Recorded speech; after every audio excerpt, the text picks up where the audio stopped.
Haleluya, puji Tuhan. Kembali kita berjumpa dalam pesan gembala, dan sebelum kita mendengarkan pesan gembala, mari kita berdoa. Bapa di surga, mengucap syukur buat segala kebaikan dan kemurahan Tuhan.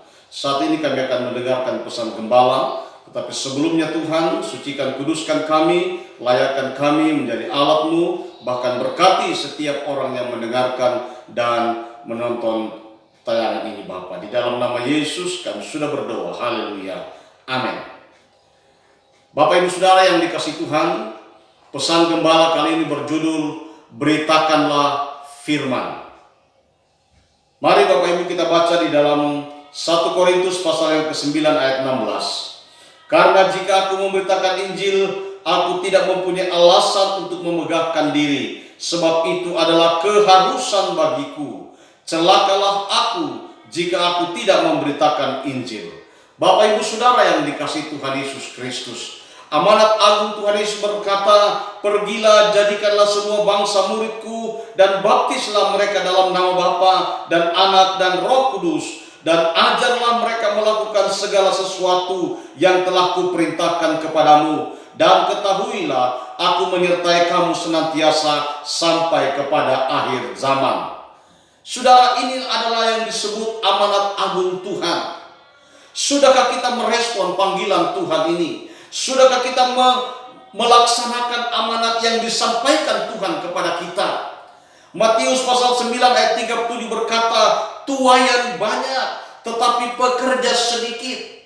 Mari Bapak Ibu Saudara, kita mengambil bahagian dalam perintah Tuhan. Kita mengambil bahagian dalam amanat yang disampaikan oleh Tuhan. Saudara yang dikasihi Tuhan Yesus Kristus, mari kita melihat di dalam hal mengerjakan amanat agung. Rasul Paulus adalah seorang pemberita Injil yang patut dan layak menjadi contoh, menjadi teladan, menjadi panutan bagi kita semua. Komitmen dan dedikasi Paulus dalam mengerjakan panggilan Tuhan tidak perlu diragukan lagi. Saudara yang dikasihi Tuhan, bagi Paulus memberitakan Injil adalah satu keharusan. Memberitakan Injil adalah sesuatu yang harus dilakukan. Dia katakan, celakalah aku jika aku tidak memberitakan Injil. Ini adalah tekad Rasul Paulus. Dia katakan di dalam Filipi 1 ayat 21, karena bagiku hidup adalah Kristus dan mati adalah keuntungan. Saudara yang dikasihi Tuhan Yesus Kristus, komitmen Rasul Paulus dalam memberitakan Injil, saya katakan tadi, menjadi panutan, menjadi teladan bagi kita. Untuk kita juga mengambil bahagian di dalam melaksanakan amanat agung, memberitakan firman Allah. Tentunya dengan cara dan metode yang Tuhan berikan kepada kita, talenta yang Tuhan taruh dalam hidup kita, kita pakai untuk memberitakan kebenaran firman Allah. Bapak Ibu Saudara yang dikasihi Tuhan Yesus Kristus, memberitakan firman Allah bukan hanya menjadi tanggung jawab pendeta, bukan hanya menjadi tanggung jawab pelayan Tuhan, tetapi menjadi tanggung jawab setiap orang percaya. Bapak Ibu yang dikasihi Tuhan Yesus Kristus, 1 Korintus 9 ayat 19 berkata, sungguh pun aku bebas terhadap semua orang. Aku menjadikan diriku hamba dari semua orang, supaya aku boleh memenangkan sebanyak mungkin orang. Rasul Paulus mengungkapkan, menjadikan diriku hamba dari semua orang. Kenapa saudara? Supaya dia dapat menjangkau banyak orang. Dengan kata lain, dia merendahkan diri, tidak membawa pangkat, jabatan dan lain sebagainya. Tuhan tidak memandang itu saudara. Mari kita mengambil bahagian dalam menyampaikan firman Allah. Di dalam Matius pasal 20 ayat 26 bagian B dan 28 dikatakan di sana, barang siapa ingin menjadi besar di antara kamu, hendaklah ia menjadi pelayanmu.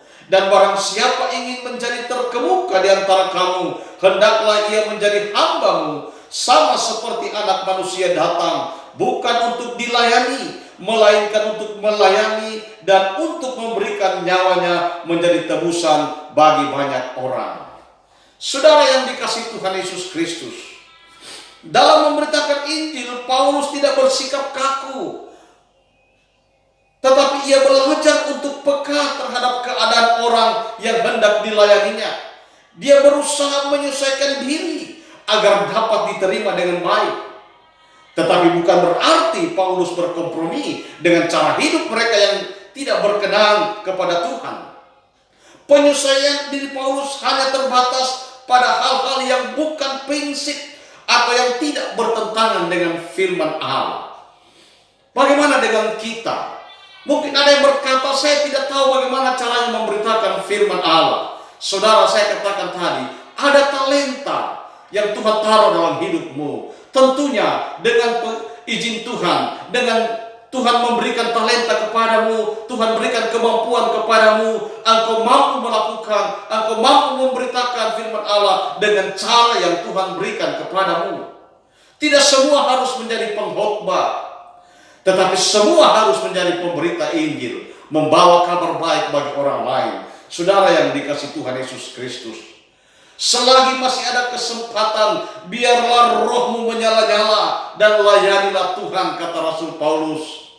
Mari ambil bahagian dalam memberitakan firman Allah. Saat kedatangan Tuhan sudah dekat. Tuhan akan meminta pertanggungjawaban kita semua.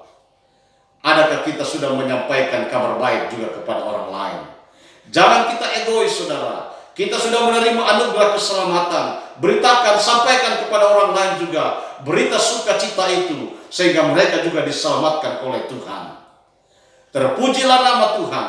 Lakukanlah kebenaran firman Allah, maka Tuhan akan selalu menolong dan menyertai engkau. Terima kasih, Tuhan Yesus memberkati. Amin. Mari kita berdoa. Terima kasih buat kebenaran-Mu Tuhan, untuk mengajar kami menjadi alat-Mu memberitakan kebenaran firman Allah. Mampukan kami semua untuk menjadi pelaku-pelaku firman, dan kami percaya setiap tindakan kami untuk menyampaikan kebenaran firman Allah akan Tuhan, Engkau akan menyertai kami dan memberkati kami. Dalam nama Yesus kami sudah berdoa mengucap syukur. Haleluya. Amin. Bapak Ibu yang dikasihi Tuhan, kalau Bapak Ibu Saudara memerlukan bantuan doa, di fanpage kami ada tombol WhatsApp. Bapak Ibu bisa menghubungi kami lewat tombol WhatsApp itu, dan kami akan merespon apa yang menjadi kehendak Bapak Ibu Saudara. Dan kalau pesan gembala ini memberkati Bapak Ibu Saudara, sampaikan juga kepada orang lain agar orang lain diberkati oleh Tuhan. Tuhan Yesus memberkati.